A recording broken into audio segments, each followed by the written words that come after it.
Good? Not yet. All right. Start off with, go ahead and get your morbid curiosity out of the way. I'm sure you all want to see something. So here we go. Yeah. Can I be a demonstrator? That is the only time we're doing that. So don't ever ask again. Hypermobility is basically when your joints move beyond normal range. It's also known as being double jointed, and one thing I want to get perfectly clear is double jointed does not mean I have extra joints. I am not some mutant freak.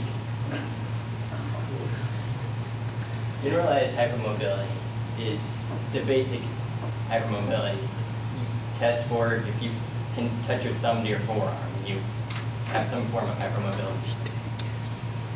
Generalized hypermobility is usually pain-free and doesn't really impact life too much.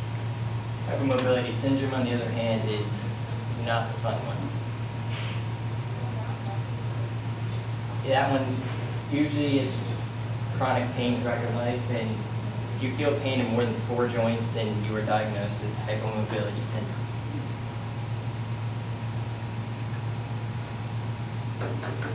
They haven't really reached a consensus in how it started, created, but basically it's thought to have weak collagen levels in your ligaments, which causes them to be very loose and stretchy, which allows for your arms to move where they shouldn't. It is hereditary, so it's something you can actually blame your parents on. And you can't really get it through it doesn't develop in life, and usually it decreases as you get older. Sometimes you're lucky. And also, you can kind of train to get to hypermobility levels, but you're not considered hypermobile. And about 10 to 25% of people have some form of hypermobility. Pros of it is, well, you get extra flexibility, which comes in handy with stuff like martial arts, gymnastics, and ballet. Real manly stuff. What's not manly about martial arts? It can also be quite helpful to some musicians, like pianists. Sometimes hitting keys on the keyboard can be very useful with fingers that can move how they shouldn't, but helps them out. But there really isn't much else that's good about it.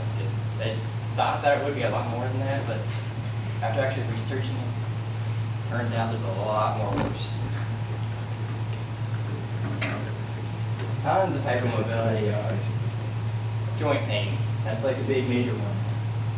Most people that have generalized hypermobility don't have any pain at all. Sometimes you can have a little bit, but if it's chronic and bad, you have hypermobility syndrome, which impacts life in a lot of ways.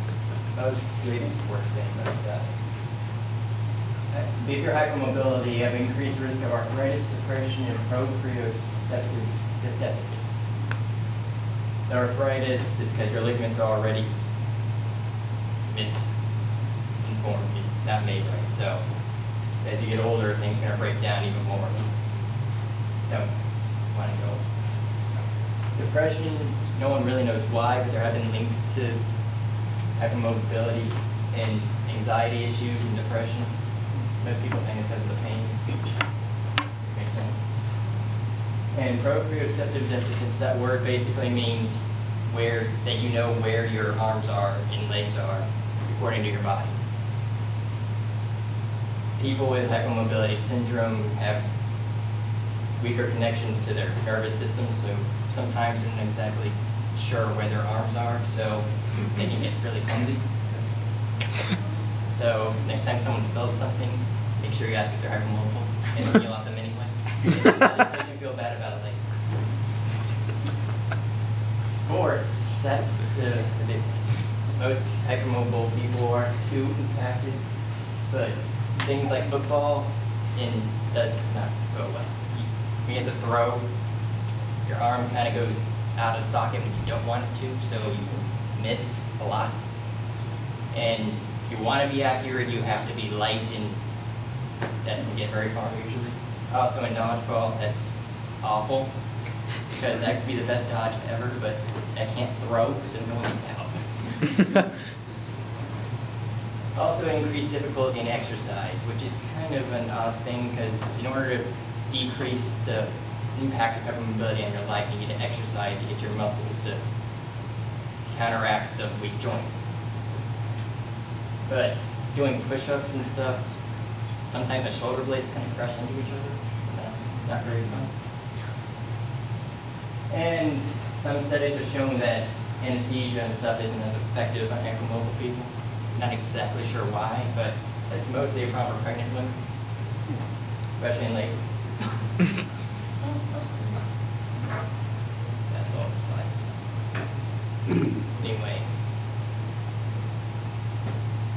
in some sports, though, it's actually a very big benefit to be hypermobile, like the gymnastics and stuff. In order to be like professional, you have to actually be hypermobile. You can be sometimes trained to get that high, but it's a lot easier just to get it if you consider it a gift. Some treatment to it. You can't cure something that is in your DNA. I mean, that's you.